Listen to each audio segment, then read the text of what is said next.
Time now for Coming In Hot with Brent Wallace, Bobby Ryan, and Jason York.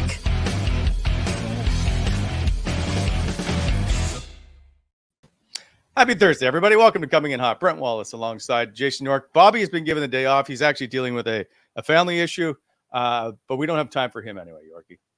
Yeah, family reasons. You can't question it. It's like kryptonite. As soon as you say that, Wally, whoa, I don't even want to ask what's going on. Oh, he's fine. Anyway.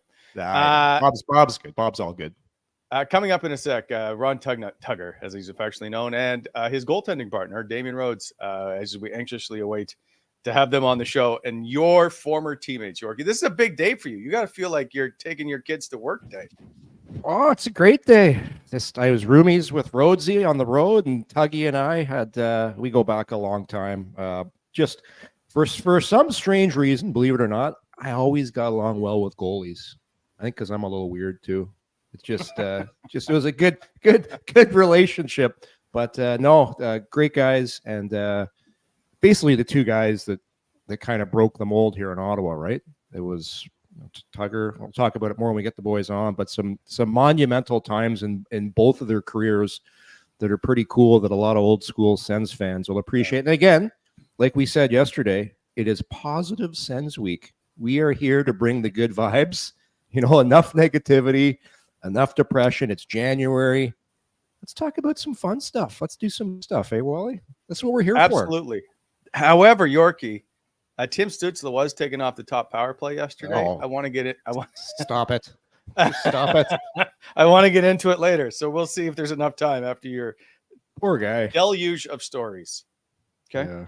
Yeah. Well, it'll be good. It'll be good. I think Rhodesy's just dropping his. He lives out in Arizona now. I just got a text. He goes, "I'll be on in a sec."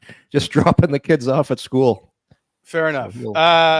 So we'll take care of some business, and then we'll start telling some stories. Let's do it. All right. This show is always brought to you by Charm Diamond Centers. Proudly Canadian owned and operated since 1972 with 85 locations across the country through their Charm and sister brands. Super knowledgeable. Not sure what to get? Go see them at Charm Diamond Centers. They'll help you. Custom ring building delivered in less than 4 weeks with a Charm Masterpiece program and unbeating pricing policy. Valentine's Day quickly approaching, or for any special occasion, really. Charm Diamond Centers is the crown jewel of beautiful pieces of jewelry, including a large selection of Canadian lab-grown diamonds, mined diamonds, and don't pay until 2025 with their instant in-store financing. For more, go to charmdiamondcenters.com. And by BEI, our good friends, heavy civil general contractors in both the public and private sectors. Contact Bonnechere Excavating for equipment rentals, aggregate and topsoil sales, hauling and floating. Basically, they just move a lot of stuff. Visit BonnechereExcavating.com or give them a call, 613-432-1120. BEI, helping to shape the Ottawa Valley. And by Battle Axe.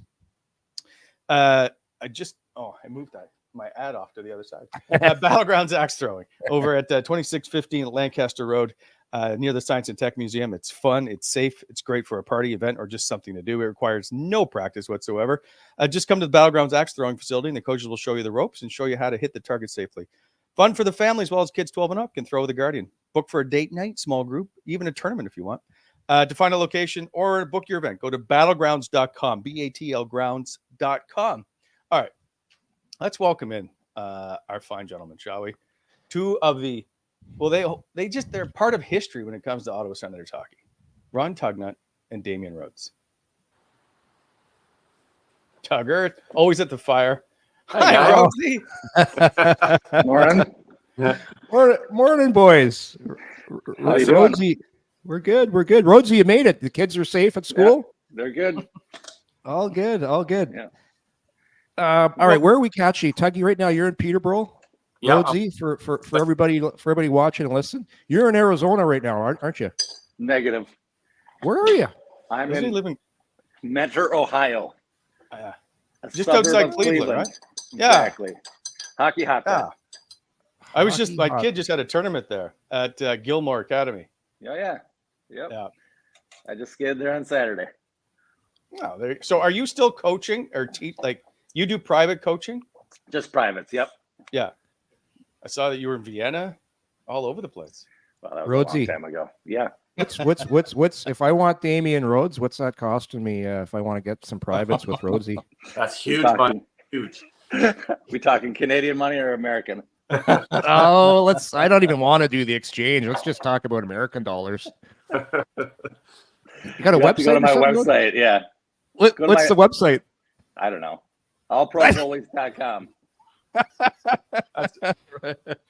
Tuggy, you're coaching now, aren't you? Yeah, I'm helping some guys with the U16 AAA team in Peterborough. Oh boy, Fancy. you're back in the grind, eh? That's an interesting.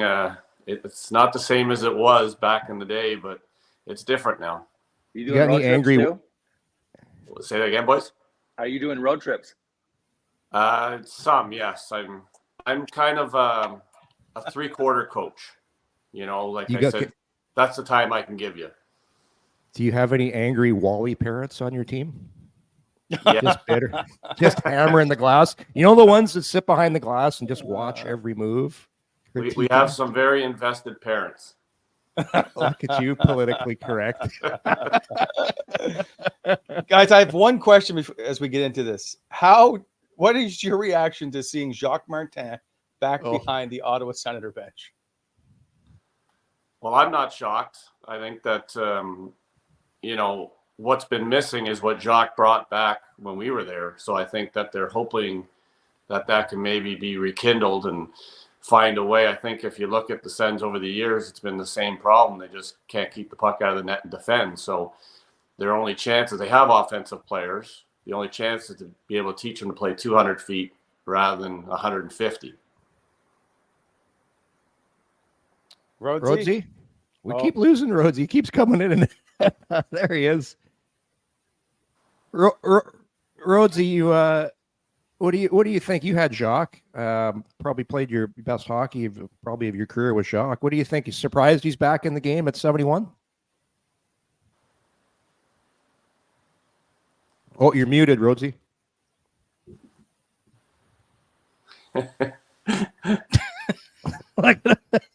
This is what you get when you get two old goalies on. Oh, Rhodesy, you're muted. I never would believe I'd be better tech than Rhodesy. I'll tell you that. That's for sure. Yeah, exactly. We'll get that figured out in a sec. So, Ron, do you watch Sens games now? Do you like if you're a goalie playing for the Ottawa Senators, what's your reaction? Well, I think I know the goalies do take a lot of heat there, and I think that the hard part is that on most given nights, the scoring chances are not in the Sens' favor, and I think that you're asking a lot game in and game out for your goalie to be a difference maker, and I think that's where Rhodesy and I benefited, is that when Jock came in, we had a chance to gain some confidence through a game that when we needed to make a big save, we could make it because we were confident. And to do that, obviously the pucks were more around the outside, and, but once in a while we'd have a breakdown and that'd be our job, and the other thing is we even had like full commitment from guys to block shots. They even got Yorkie to block shots, which was shocking. I got pretty good at it. Defense, which is shocking. Yeah. So I think it was just a complete turnaround of the way the team felt they had to play to be successful. And I think our motto was just, let's keep the game close and have a chance to win every single night rather than being blown out one night and winning the next night. Give ourselves the chance to win every game. Go ahead, Wally. Are you okay? So does it come at any surprise to you to see all these goalies leave Ottawa, like Cam Talbot and Gustafson, and guys who had played fairly well before they got to perhaps Ottawa, or even struggled during their time, to go on and play well? Brian Elliott, another one. Is it just the way the Sens play their system? And I'm going to add to this I hate the question, but it comes up a lot. Is Ottawa some kind of goalie graveyard? Well, it wasn't back when, I was there. Like goalies like Patty Lalime were coming in, myself were coming in, Rhodesy were coming in. Everyone that was coming in would be able to do the job. And I think that has changed. I do believe some goalie styles surprisingly do benefit some team styles. And, so I'm not surprised that goalies can go elsewhere. I don't think it's a graveyard, but I do think that the style of play has to change. I think they had a pretty good run with DJ where they were allowed to expand a little bit offensively. And I think, obviously we see the benefits of their players offensively producing. It's concerning when you see a player that's minus 25, but he's got good points. I think that's, whether people like that stat or not, at the end of the day, you're on the ice for 24 more goals against than you are on. I think that's a concern. But at the end of the day, it's all about making your team play as one team, one unit on the ice. And if they can't get that at both ends of the ice, then the chance of having success obviously really, falls apart.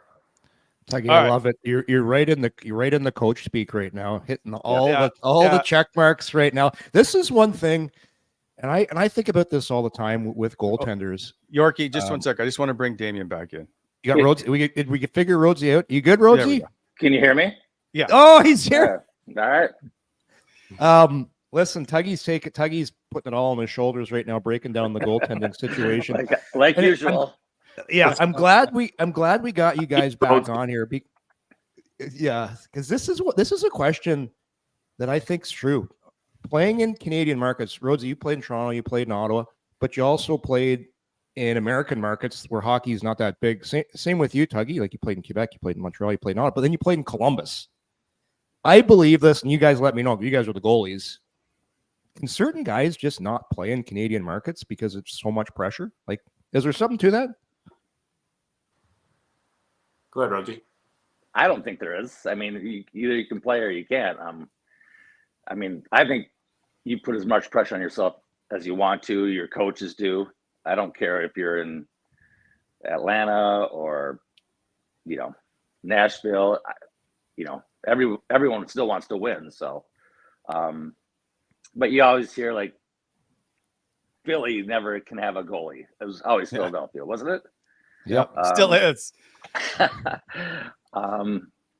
don't think Toronto's kind of been that way lately too, hasn't it? But I don't think no. I think you find the right guy, and you're going to be all right. Yeah. So the only time I felt that way was in Montreal, because I knew everybody in Montreal did not want me in the net. They wanted Patrick in the net. So that's the only place I know for sure. Sounds like a personal problem. All right, Tuggy, you got to tell the Patrick Waugh story about when you guys went over the schedule. Well, when the part was Jock would bring me in to show me my 1 or 2 games a month, or when Patrick Waugh told you when you were going to be playing? Well, the first time I met him, like I'd met him, but not as a partner. And the first time I did meet him, he said, "We're going to be a great partnership as long as I understand that I only play the games he's going to let me play, and I never play any big games ever." Nice to meet you. If we do that, we're going to be a great team. That was the first day. That's Montreal. That's the first time you meet Patrick Waugh. He basically lays it out for you. Yeah, he says this is the way it's going to work, and then maybe that gave him his appendicitis when he said that. Yeah, and what a gong show that was after the appendicitis. The cameras outside my doors and follow me around, and I'm going to the rink. What's going on? Did I get to the rink and it's like, you're playing tonight? I haven't played in 2.5 months. How'd you play? Not good. Not good. Rhodesy, before I want to get into something I found on the internet, so it's got to be good. You were playing. Gotta be by the way, true. You started the career in Toronto, won your first 6 games. The first game you won was against Detroit, which obviously must be a big deal. I'll get to that in a sec. But you decided you were going to, one game, try to control Brendan Shanahan. Does that ring a bell? I didn't decide that. That just happened. So there's a scrum. I didn't show the video. There's a scrum off to the side, and he's got a hold of somebody. So you go over to grab Brendan Shanahan. I'm like, at that moment, did you realize who he was? All I know has happened. One of our guys got hit from behind. They had 2 guys on I think it was Savon Lefebvre. And if I didn't go in there, my goalie coach, Rick Wamsey, was going to chew me out for staying in the crease. So I just went over there and grabbed somebody, and obviously I grabbed the wrong guy. Did you ever talk to him after about it? I've never talked to him in my life. And I don't want to. Fair enough. But I will get back to the first 6 wins. Did you think, like, man, like this is going to be one hell of a career here? I never thought that. I was lucky to be on a good team, and I felt fortunate. And we had a great defensive system, so my eyes were pretty wide open at that time. Okay, fair enough. Okay, listen, but Wally, yeah. I never got Tuggy's response because Rhodesy's a little nuts. He thinks about things differently. Not that Tuggy's not crazy too, but what about you with the whole Canadian-U.S. market? You guys must read the press clippings. Like if things aren't going well, like if you're a guy in a Canadian market and things aren't going well, like it's got to get to you, doesn't it? That's one thing I never did, was never read anything. Yeah, you didn't read the stuff, eh? No. It was Before you, Tuggy?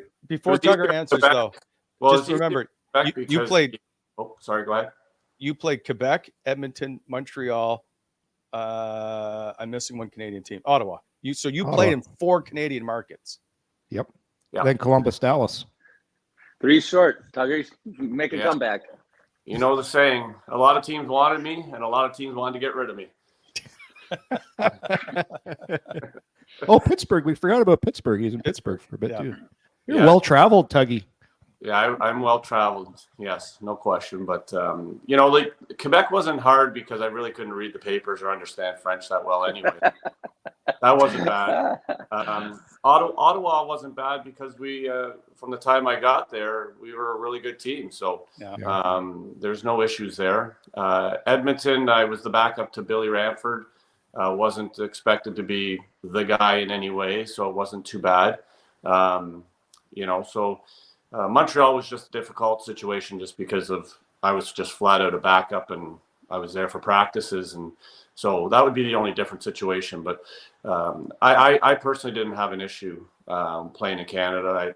I love the idea that it was important to the country and important to that city.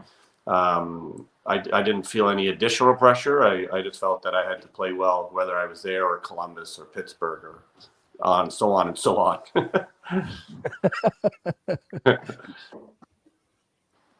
Okay. Do you want to tell stories, Yorkie, or should I move on? I got a question for Tugger. Oh, yeah. Tugger, did you like it better playing the Canadian cities? Because you guys were kind of the show where when you were in the States, like Pittsburgh or Columbus, you guys were like third fiddle. I did come playoff time and down the stretches and stuff like that. I thought, not that you need extra motivation, but I just felt that, coming into the whiteout in Ottawa was pretty, exciting to be a part of something like that. And, I think Pittsburgh was still a really good hockey city.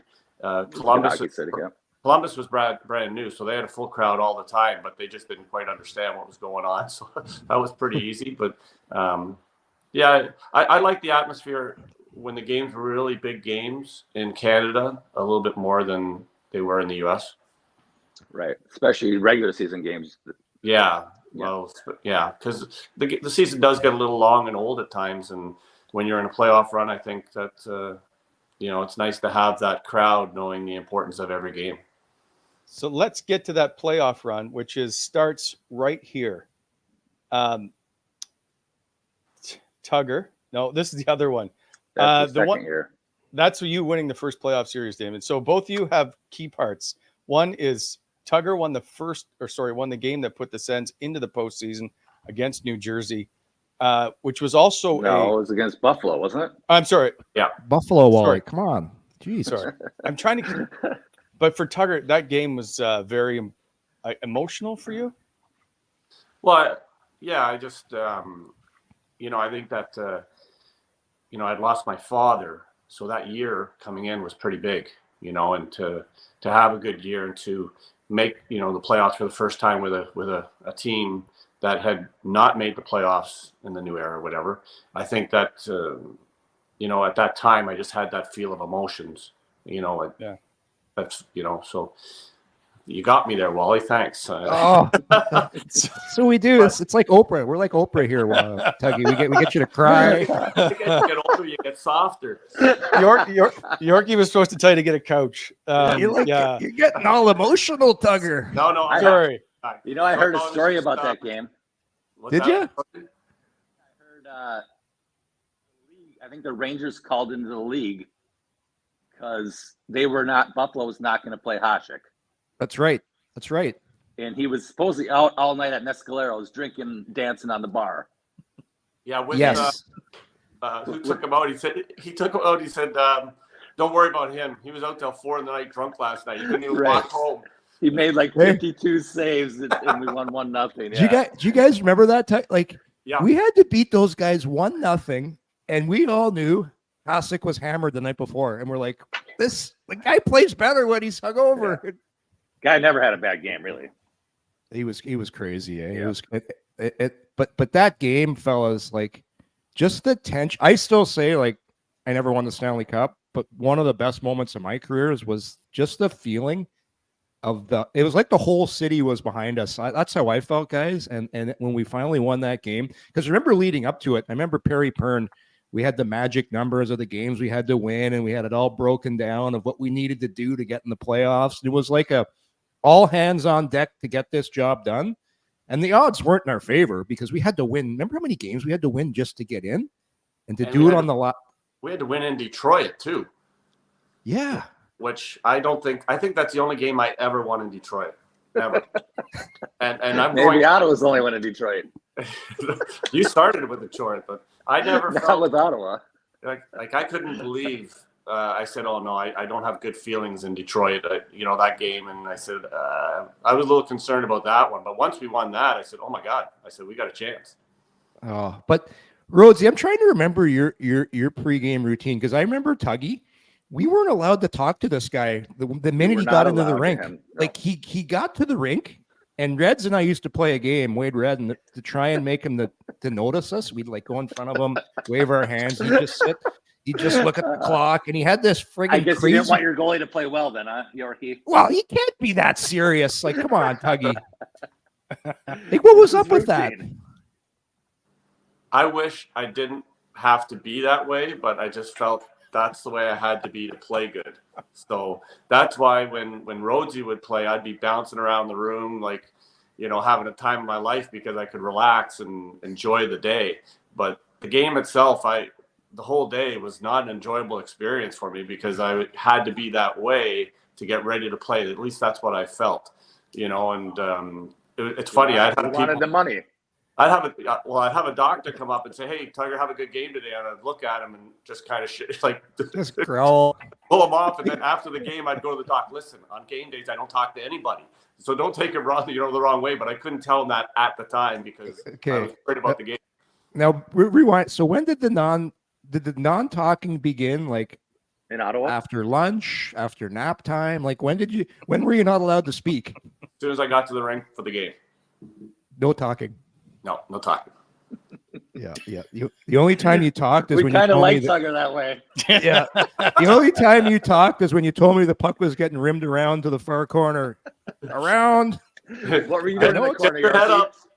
You were not in the corner, Yorkie.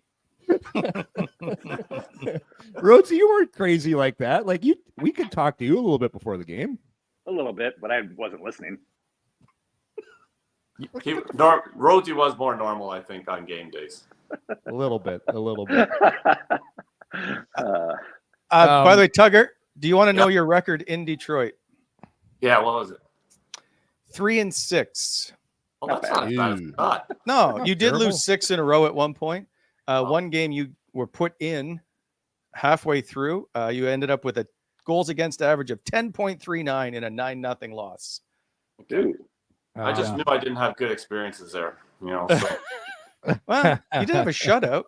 But 6 in a row would tell me that, yeah, maybe that was an issue. Does that mean he won his last 3 there?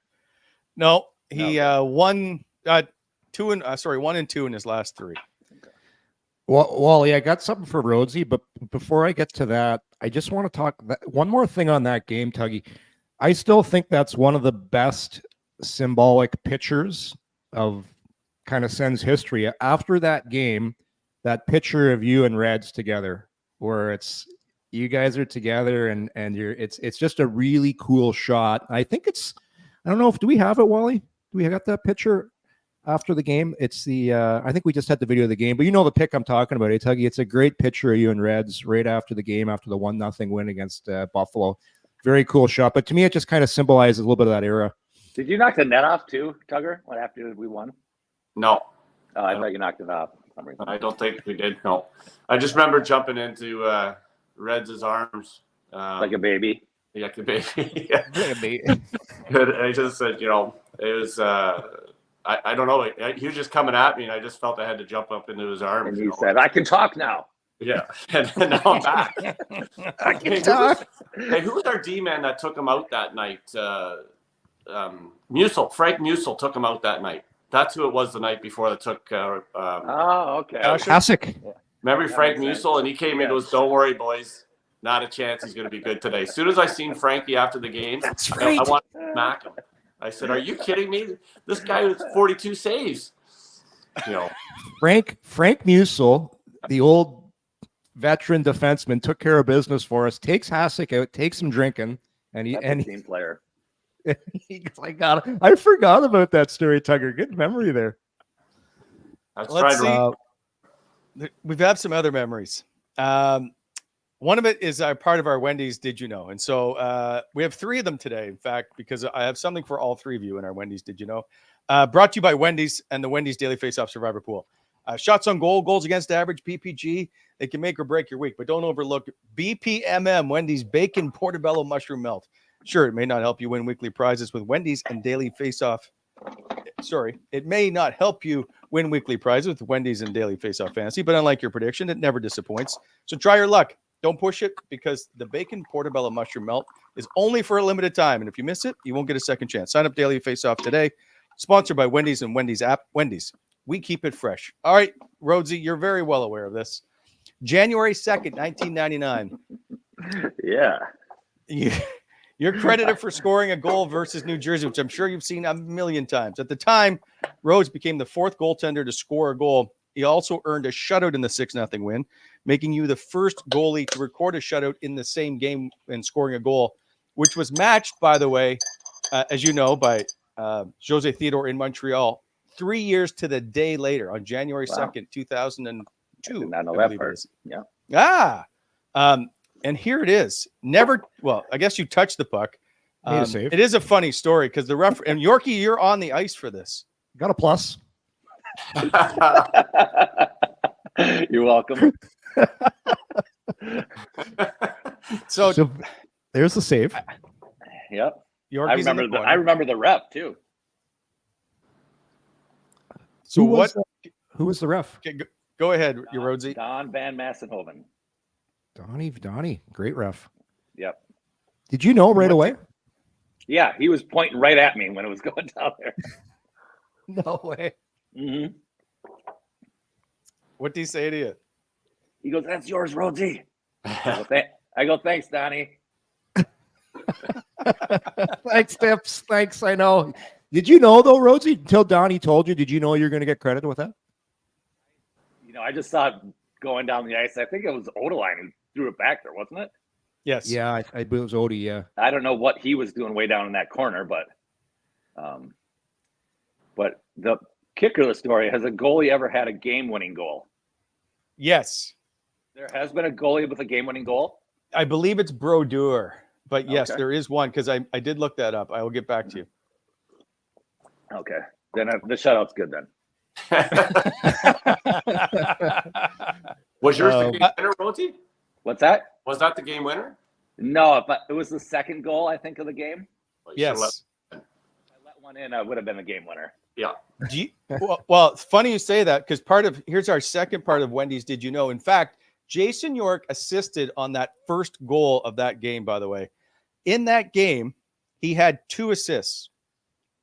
It would start what would be a 7-game point streak and the longest of Yorkie's career 1 goal, 10 points.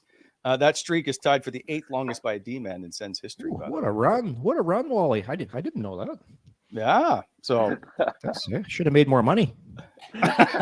you finished 5th in team scoring that year, by the way. What year was that?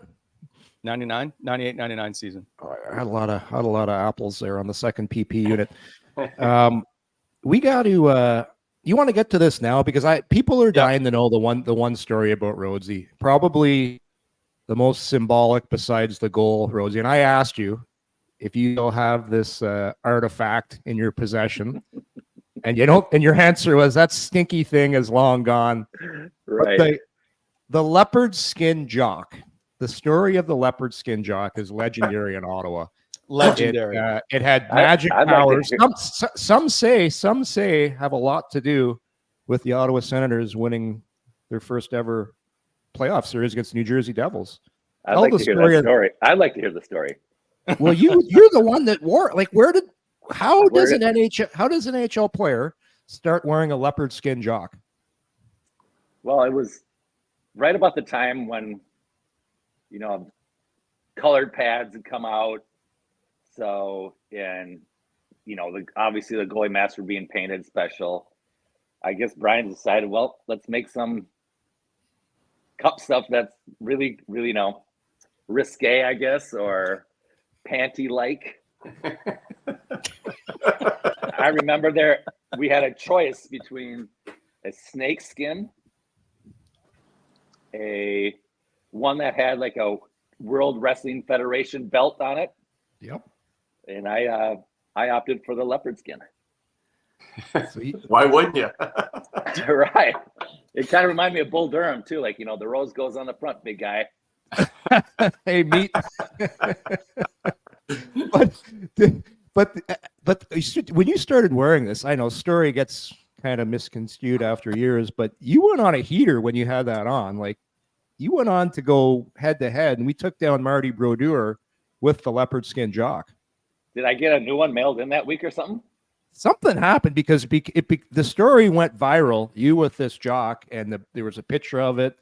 It's still talked about to this day. There's you after the game. Yes, it is still talked about. Yes. Remember, I didn't read the newspaper, Yorkie. Well, come on. You knew right away when I asked you about it. Well, I knew what it was. I mean, I wore it my whole career. Rhodesy, Whole career. Did you dye your hair there? I didn't dye it. Dino dyed it. You don't know what's funny? I'm actually going to see Dino, a good friend of both of ours, right after the show. I'm due for a haircut. Yeah, but Dino, because you were one of the first guys to go with the blonde look, because nobody was doing that back then. Who did it first? Who? Brad. Yeah, Brad did it first.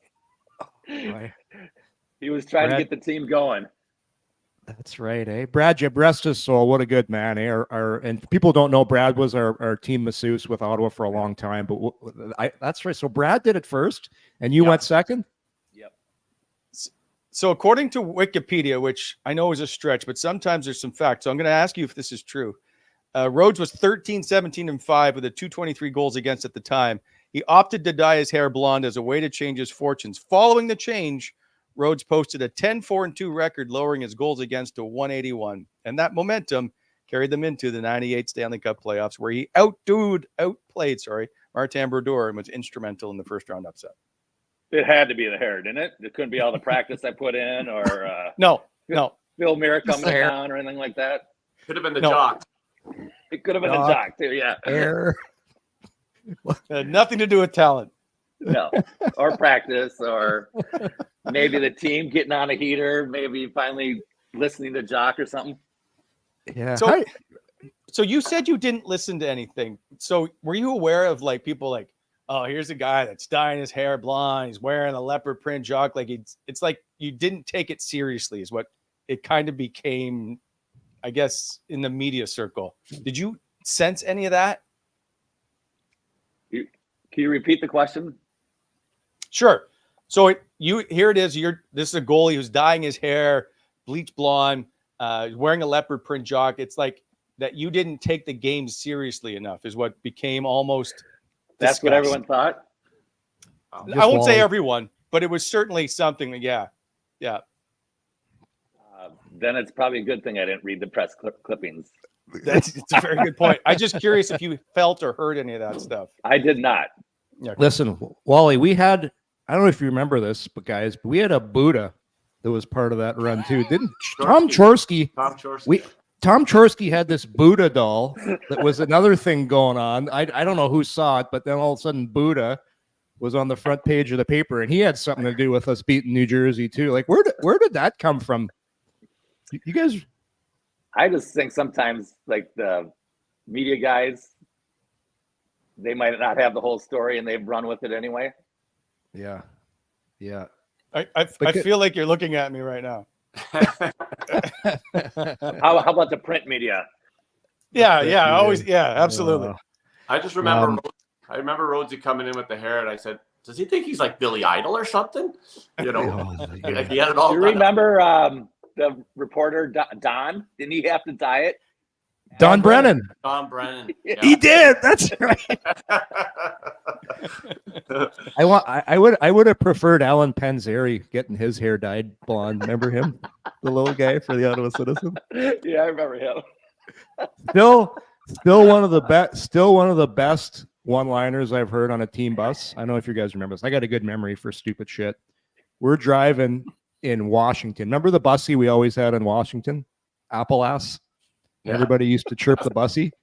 All of a sudden, we're driving the bus to the rink, Wally, and Pitlick yells to the bussy. He's like, because we called him Apple. He's like, "Hey, Apple ass, pedals on the left." He goes, "Alan Panzeri's passing us on his scooter," and the whole bus just freaking erupted. It was so good. Alan Panzeri. I think he's writing obituaries now. Can we write? Go back to the Buddha. Did everybody have to touch it or something on the way out? What was the story behind the Jock? No, Yorkie. No, that's a different event. I don't know. Ask Rhodesy doesn't know because he didn't pay attention to stuff like this. Tuggy, I don't know I think it was in Chorsky's stall. Well, we had to all just believe it was in Chorsky's stall, but he would rub it himself, I think, and get it ready to go for the game.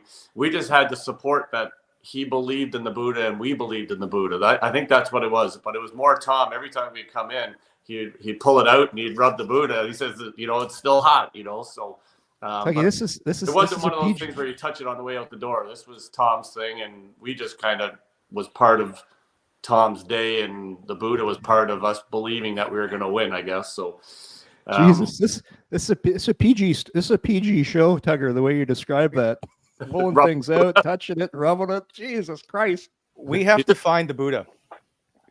Somebody needs to track down the Buddha. Well, yeah, I don't know. He has to have it. That the Buddha should have be. It. George probably still has it. Yeah, doesn't he work for the Wild still? Call the Wild up. I don't know. We're going to track this down. Last thing on that whole playoff series, guys, because just going back to be serious for a moment here. New Jersey was the first ranked team. We were 8th that year. Correct. Just back to Jock, and he's back, and like I still think about that series. The fact we beat those guys is crazy because they were the best team in the NHL back then, and we were just making the playoffs. And you remember the looks on some of the guys like Stevens, Niedermeyer, like it was just it was a look of disbelief. And Rhodesy, that picture, what did Marty, do you remember? What did you and Marty Brodeur, you guys exchanged? Do you remember?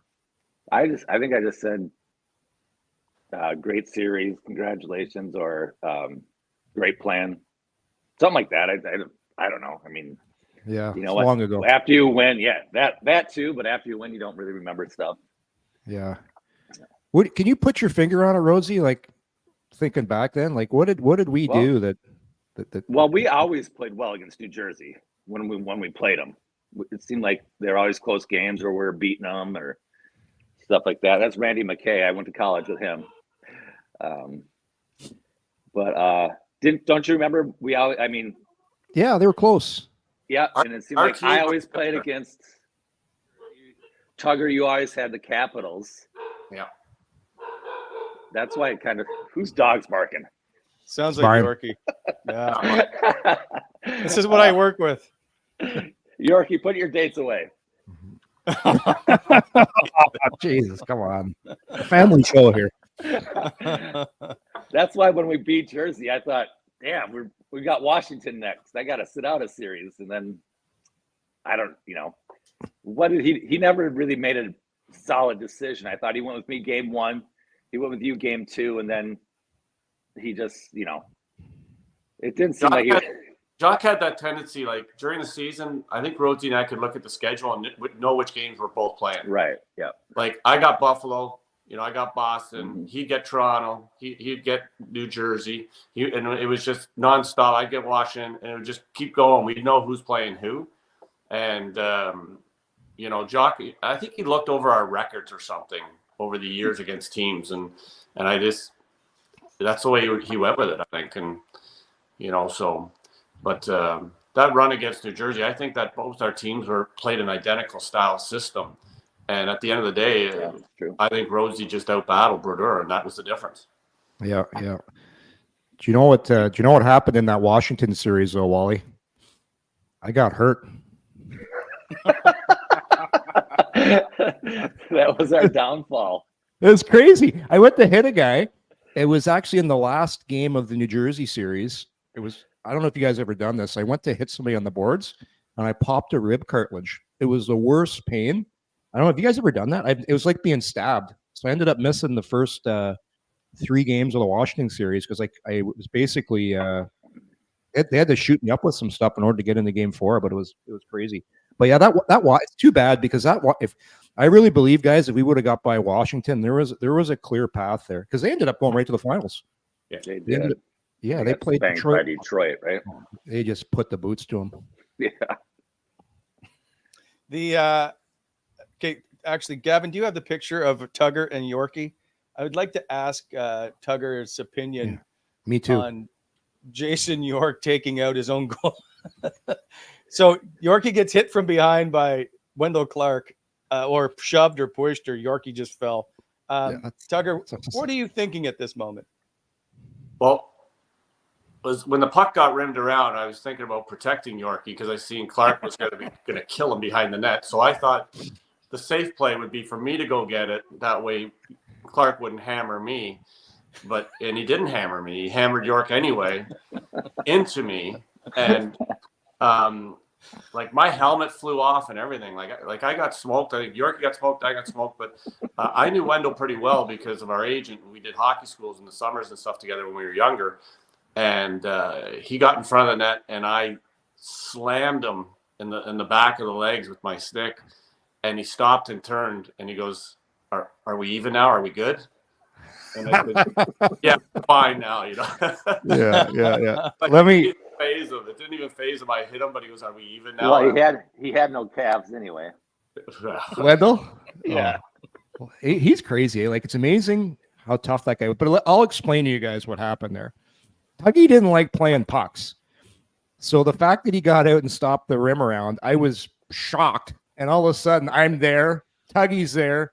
Wendell's there. And it just, what's going to happen after there. Like back then, if you had your back turned, it didn't matter. You're getting hit. Like, it's your own fault. So I go into Tugger. Tugger goes flying. But I'll say this about Wendell. As tough as he was and rambunctious, he's still an honest player, man. I think he said something to me after that too. He goes, "Yeah, sorry. Like, anyways, didn't mean to do that." But yeah, that's a good. That pic's all over the internet. Me just getting smoked into Tugger. Well, after a year with Marty Turco, I started throwing sauce around and stuff. So if I would have been doing that sooner, maybe you would have went and got open. Oh, well, listen. I'll for some reason, all kinds of bad shit used to happen to me around the goalies and getting hit, getting punched. Is that on or off the ice? Both. Okay. So what's it like, Rhodesy, to be a roommate of Jason York's? That's confidential. Highly. I'll tell you one thing though. Wally, I have never slept better in my life when I was roommates with Damian Rhodes. Like, it was Rhodesy and I didn't know each other that well, but then when I requested him after being his roommate for a long time because he had this contraption he brought with him on the road. It didn't even work, but I don't know what. I think we called it the sleep machine. We called it the sleep machine. It was an air purifier, and I had to change the filter out like every month. Oh my God. See, I was way ahead of my time before COVID times. Look at that. Purify the air for us so we get a nice restful night's sleep. It was beautiful though. Rhodesy and I, we were excited about bedtime because the sleep machine would come on, and then we had we were well rested for the game the next day. It was like, where'd you get that thing? I got it like department store in the Rito Center. Like, think about this. Like, You guys have dessert? Were you guys dessert guys at night? oh yeah, get the ice cream going. Yeah, I think we had the ice cream with the chocolate fudge.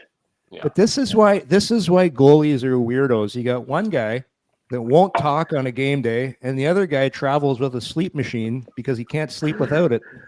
Like, this is what you're dealing with NHL goalies. Are you kidding me? Look at all those football players. They bring hot tubs and lasers and all that stuff to training camp.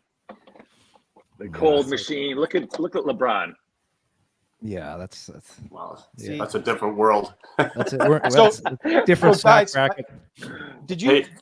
By the time you guys finished your career, you probably had to always have a roommate. I'm guessing. Would you have preferred to be in nowadays world where you didn't have a roommate and just got to chill on your own?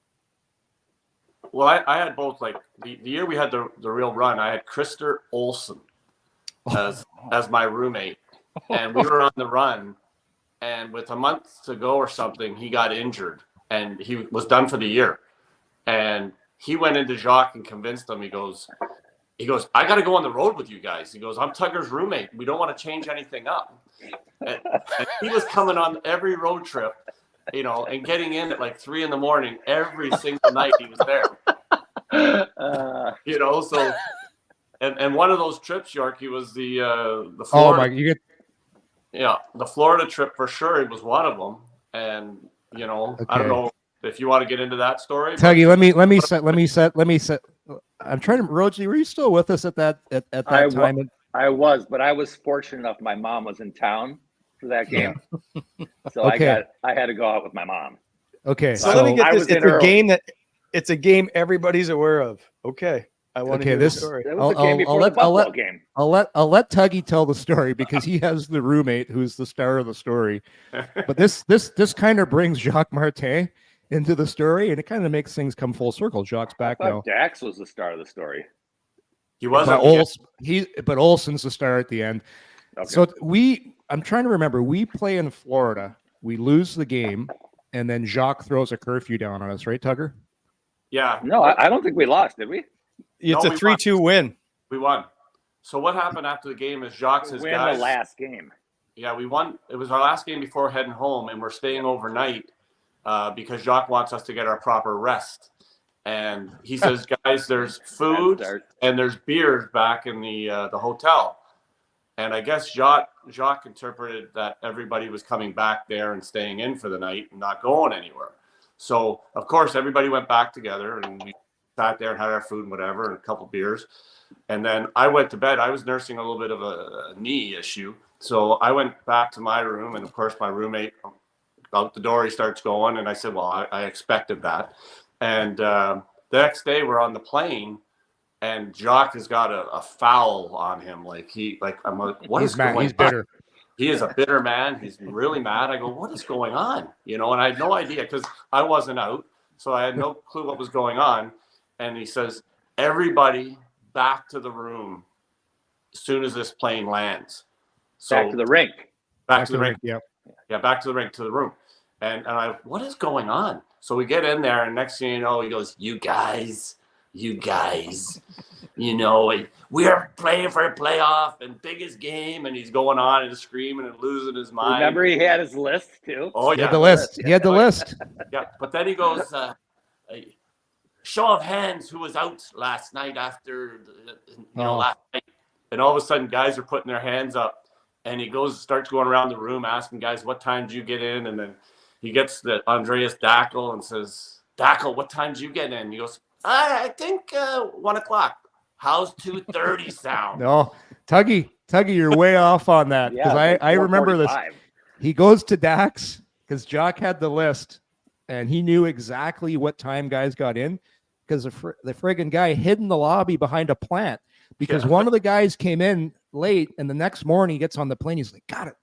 I think I saw Jock in the lobby last night. I think he knows because I was out. We made a team decision that we were going to go out because we won a big game and we thought it was important that the boys go out and celebrate it. So Jacques got to Dax and he goes, Dackle, what time are you in? And Dax goes, 4:15. And then Jacques goes, probably 4:45. And then he goes on to the next guy. But then it gets better because every guy's heads down. They're feeling shame. Then he gets to your roommate, Krister Olsen. Do you remember that? Yeah. I don't remember this. Well, okay, Olsen, I remember it like it was just Krister Olsen, who had a cup of coffee with us. Great guy. And Tuggy said he was out all the time. Olsen says to Jacques, 8 o'clock. And Jacques looks at his sheet and he goes, 8 o'clock. He goes, I don't see 8 o'clock. And then Olsen had got in at 8 a.m. in the morning. So he didn't lie. He didn't lie because I believe it was an afternoon game we played. Olsen thinks he's dead. His career's over. He's never going to play. And Jock just goes, what? It just goes right to the next guy. And Olsen's like, you could just see the relief. Didn't lie. Said he got in at 8. Just left out the part. It was 8 a.m. What happened in the next game, gentlemen? The home game to Montreal. At the end of the meeting, Jacques was swearing and cursing at us because we're trying to have this playoff run to make the playoffs. And he goes, you guys better be ready for that next game. You better. He started losing it. Well, we went into Montreal, and I think we hammered them in the first period. The game was over practically in the first period. I think we went on to win like 6-2 or something like that. And we just pounded them. And you were wrong. What's that? You are completely wrong. Well, I thought we played Buffalo. What? No, you played at home to Montreal. Yeah, Montreal we played. Did we lose? You lost 2-0. Uh-oh. No, I swear we won 6-2 or something. Was better the other way. You went Tampa, Florida, came home to Montreal, and then finished against Buffalo. Oh, boys, yeah. We were so if we would have beat Montreal, we would have been in the playoffs, right? I think so, yes. Yeah. But do you remember, guys? It's a long time ago, Tugger. It's okay. Yeah. What? And this is like Jacques was a stickler for that. Do you remember what every single game? And this is how Jacques is a creature of habit. Win or lose, on that big white blackboard on the room. What did Jacques write on the board after the 3 words he'd write on the board after every game? Food, rest, recovery bike. Like it didn't matter. The bikes. It was food, rest, and he's still doing it to this day. It's right there. Food, rest, recovery bike. Wally, what year was that when you're talking about? Was that That's April 1998. It's the year we made the playoffs for the first time. Yeah, 97-98 season. April 98. Wow. No, that was year 2. First year playoffs was 96-97. That's the year. No. I think it happened, didn't it? The Florida thing. Yeah. Wally doesn't know what he's talking about. Very first year that we made the playoffs. Yeah, it was. Well, so it was earlier. Like we still had like 10 games to go in the season. We still had like 10 games to go in the season at that time. That's correct. So oddly enough, you won 3-2 in Florida. That's okay.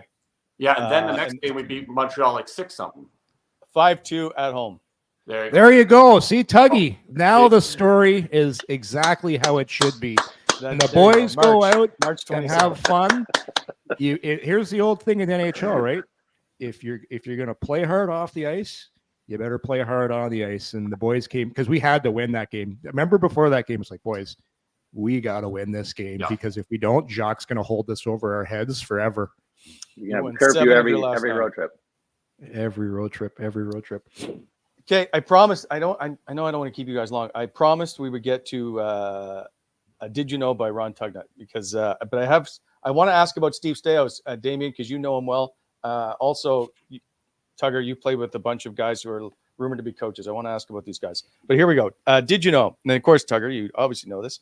March 21st, 1991, playing for Quebec, Ron Tugnutt stopped 70 of 73 shots en route to a 3-3 tie against the Bruins. Tugnutt remains the NHL record holder for most shots faced and most saves made in a regular season game. Wow. Yes. And by the way, the I guy knew who that. holds the record for most shots against is a playoff game, but it is Korpisalo, who's currently an Ottawa Senator goaltender. Yeah. So My Tugger, and you question also is- had that playoff game. Sorry, go ahead. Who's the next one behind Tugger in a regular season game? Do you know? I had it at one point, but I'll go back and get it. Is it even close? Is it even close? It was recent. Yes. Yeah, it's Okay. close. It's recent. 67, I think. Yeah, Okay. it was recent too. It's Yes. within the last 5-6 years, I think. You were probably Yes. sweating on Tugger. That guy's gonna get my record. Yeah, I had to go turn the game on, start watching it. Did you? No, I didn't. But I just remember hearing about it the next day that people said that my name was on social media and stuff, and that was the reason why, because this guy was taking a run at the saves total. So Gotta protect those records, Tuggy. I know how you feel.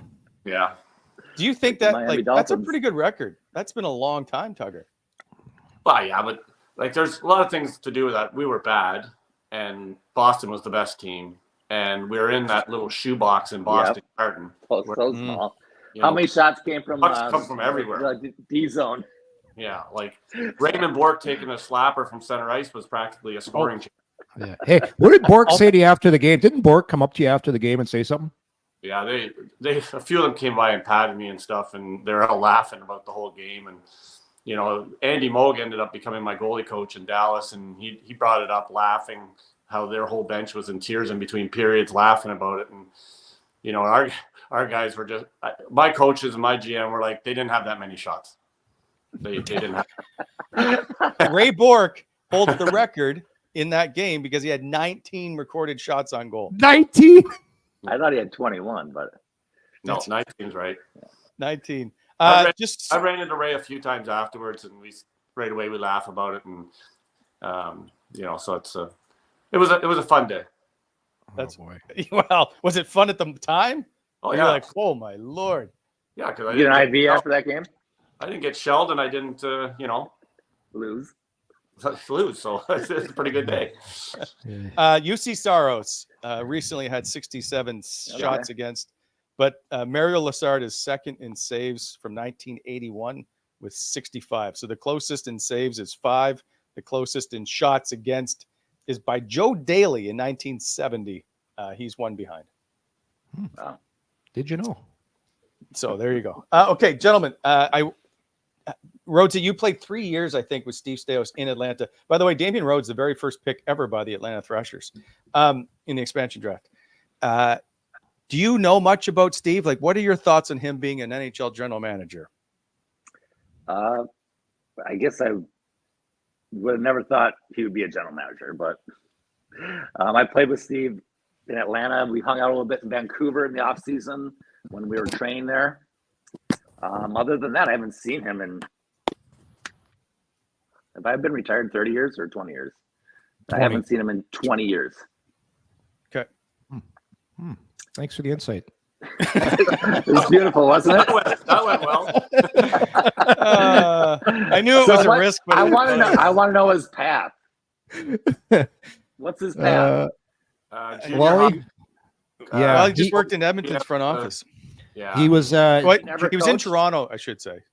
no, he was Steve started off, so Yeah, his history goes back with the current owner, Michael Andlauer. Steve was his general manager, ran Hamilton, which is now Brantford in the OHL, and ended up getting on with the Toronto Maple Leafs in a player development role. I think before that, worked with Edmonton the last 2-3 years in the front office. So he's paid his dues. He's worked his way up. He hasn't been in coaching. It's on the management side, and Okay. now he's here as the GM and president of Ottawa. Yeah, I mean, I love Steve, but I've never actually most of the guys I played with, I never think they'd be in front office. Yeah, it's funny how that works. Yeah. You played a lot with Sean Donovan. Yes, in I Atlanta. did. Yeah. Yes. Tugger, you played for Jacqu Martin, and did you play with Gerard Gallant, or were you coach? I don't. Gerard was my coach in Columbus. Yes, and then you played with Claude Julien, I know, in Fredericton, because I watched you both. Patrick Waugh was another, obviously. So, do any of them would you have as your head coach right now behind the bench of the Ottawa Senators? Well, that's a good one. Yes. Yeah. I think I liked all those guys, to be honest with you. I think that they've all had success, and, they're definitely experienced guys. But, I think you have to put a staff together, too, that's going to make sure that the team can play the right way. And, I think that those are high-end guys, and, I like them all. Even Patrick? Except for one, maybe. He wasn't nice to Tuggy. No, he wasn't. So Patrick Waugh is up for the Ottawa job? So I think people would like to perhaps see him as a fan. There's a lot of fans who are vocal about him. I don't know if he's in serious consideration to be the guy. Those are just 4 guys who have coached in the National Hockey League who are available to be a head coach. Yeah. Biggest name out there right now, guys, is Craig Berube. His name's getting circled just because left St. Louis, won a cup. Right. Is Jock has a great strictly interim, or does Jock want the job? Probably wants it, but it's who knows. We're going to probably see how this year plays out. I think time will tell. But from what everybody hears, it's Jock's here as interim, and then they're going to. Could Jock go back as an assistant after this? Do you think? Probably. Like I see him going back to an advisor role, not an assistant role.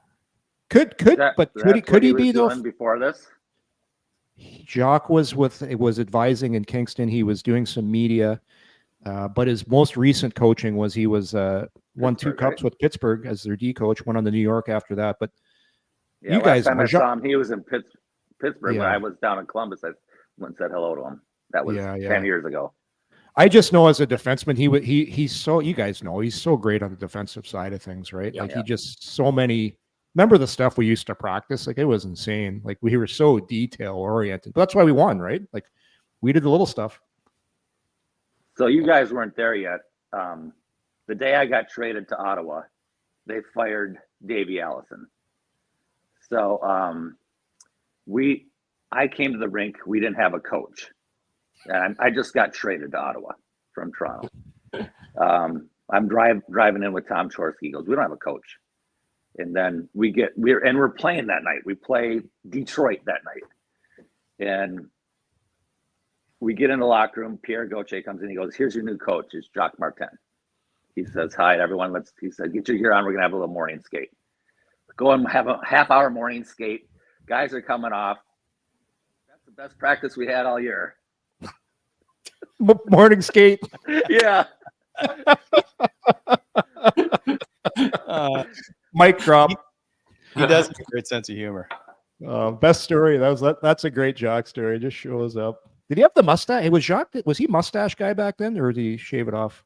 I'm trying to remember. Yeah, mustache. He came in with the shaved it off his second year. Yeah. Okay. I've known Jock since junior. My first year junior at the Pete's, the assistant coach here. And my best Jock story to this day has always been he always made me go to that goalie school of his out in Rigo. Yeah, so I'd always go out and do the goalie school. Every year he'd call and goes, Ron, can you come and give me a day? And I said, yeah, sure, Jock, and then all of a sudden one day I get traded to Pittsburgh, and the next year he goes, hey, Ron, you going to come give me a day? I said, is Tom Barrasso busy? Doc goes silent on the phone. He goes silent. He goes, are you coming or not? I said, sure. So I said, sure, I'll go. The next year he calls again. Hey, Ron, you going to come give me a day? Is he busy again this year? He goes, are we going to do this every year? God. Interesting you brought up, I forgot, Tom Barrasso. He was the goalie you beat for your first NHL victory in the National Hockey League. Mike Eagles scored, I think it was a 1-0 game or something. I know Mike Eagles scored in that game when you played for Quebec. Yeah, the goal they scored, all I remember was a 5-on-3 by Turgeon. Okay. And then you end up being traded for Tom Barrasso out of Ottawa. So if I were to say Tom Barrasso's name, what's it do for you? Doesn't bother me at all. I think at the end of the day, I didn't think it was going to be the best thing for me in my career, my family, to go to Pittsburgh, but it ended up being the best thing for me. So I can't be too upset about it. I'm going to say going to Columbus was pretty good too, Tuggy. Yep, that was, but I had to go through Pittsburgh first. I honestly, in Pittsburgh, they just wouldn't come anywhere near the money that Columbus offered, and I really wanted to stay in Pittsburgh with that team, Kovalev and Jagr, and I'm like, oh my God, but at that time in my life, I don't think I was in a position to take a lot less to stay. Yeah, I remember, Tuggy, when you got traded, I think we were in Calgary. Yeah, and the media was waiting down in the hotel, and you found out on TSN or something, didn't you? Yeah, it was after the hour too. It was after 3:00, so I thought I was safe.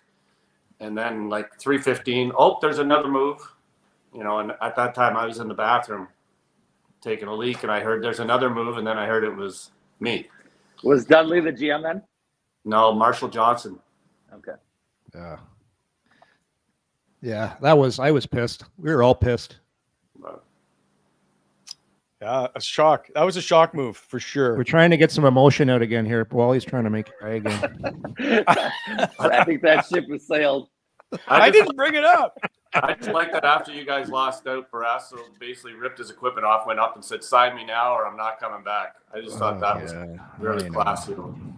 He didn't come back for the player meeting or the exit interviews or whatever. He was never around after that. I do remember that. He also gave our camera the finger.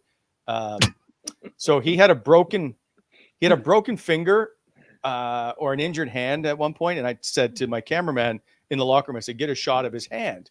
And as I did, he just flipped me the bird, basically. So yeah, he's showing his broken finger. Yeah, I guess. Well, there's a kind of a trend with you, eh? Like you were salty back then too, eh? I just doing my job, Yorkie. Salty. Yorkie, listen, Tugger never had any issues with me. It's because he doesn't talk. Well, that's a whole different story. I talked to the media and stuff. I was trying to be respectful to them and give them their interviews. And listen, we're gonna have to do a part. We're gonna have to do a part 2 with you, bozos. Like this, there's so much we haven't gotten to yet. I always had a soft spot for Tugger because I grew up watching him, and I said played in Fredericton. So, by the way, Ken Quinn. I really enjoyed playing with Rhodesy. I think that as a tandem, we were pretty good. I really enjoyed when he played great because I felt that inspired me to have to play better. And, I think our time together was pretty good, and I really enjoyed it. Did you remember the 1998-99 season when the two of you, Tugger, you set the modern day record for goals against average at the time at 179. Have you guys looked at your stats comparatively from that season? So Tugger played 43 games. Rhodesy played 45. Wins tied at 22. Shots on goal were almost within 50. Save percentage was pretty close. Everything that year was so close. And I'm curious, since you split so much time, was there ever any, I don't want to say animosity, but were you ever looking over your shoulder going, man, I'm hoping to get the net the next time, or any of that stuff? Because it always seemed that you two got along fairly well. Well, actually, we really, it was Jock always made the decision who was playing or not, we didn't have any say. I never went to Jock and said, hey, I want to play this game or whatever. So, I just always thought players play, coaches coach. So, obviously you always want to play more, but you just kind of take what your hand is dealt to you. Yeah, I agree. I just think that year, when you look at Wally and even the other years that we played together, I think that the team and the coaching staff felt that they could play either one of us, and it didn't matter the opponent. They just felt comfortable with either one of us in the net. And at the end of the day, if Rhodesy was playing great and I was playing great, or that's the deal. It's that's the way it works. It was kind of a disappointing year though at the end, obviously, with how well we played, and then we ran into Hasek and we couldn't even freaking score. Yeah, I just remember Duds. Practically, it seemed like he was crying outside the locker room when I walked by him once. Yeah, the scoring was an That issue. series was tough. You guys, just couldn't beat Dominik Hasek. Played great. No. How many goals did we score that series? Like 3? It wasn't very many. Yeah, I know. I did my job. I had one. That was Way to go, I had my guy. that was the year. I've always never forgotten. Yash is up for a final of the Hart Trophy at 94 points, but Mike Pekka was on him like a blanket. Yeah. You guys played the first 2 games in Buffalo, and you didn't score any goal or whatever it was. And so it should have been in Ottawa. And we asked, I just remember asking, going wherever the series switched, I'm like, what are you going to do to get Pekka away from Yash? And Jock just said, it's up to Yash to figure it out. And I always, that one always bugged me because I'm like, you got to do something. There has to be a way. And then ended up being swept in 4. Right. A first place team being swept. Yeah. You guys were so good. Kind of happened in Toronto a few years later too. They put Shane Corson on Yash. You guys were gone. I was still there. And I think we got swept in that one too. Shane Corson, an old Shane Corson, shut down Yash in 4 games. A little bit of a trend. That's what makes playoff hockey different, though, right? If teams can adjust and adapt, the Leafs have never been able to adjust and adapt, and the other teams make changes to shut down their guys. You have to find a way to, to beat it, and that's when you're playing series compared to playing a team once every month and a half. It's night and day because the way you dissect the game and the way you play against the opposition, you have to be able to make changes on the fly. Yeah. There's my coaching All game.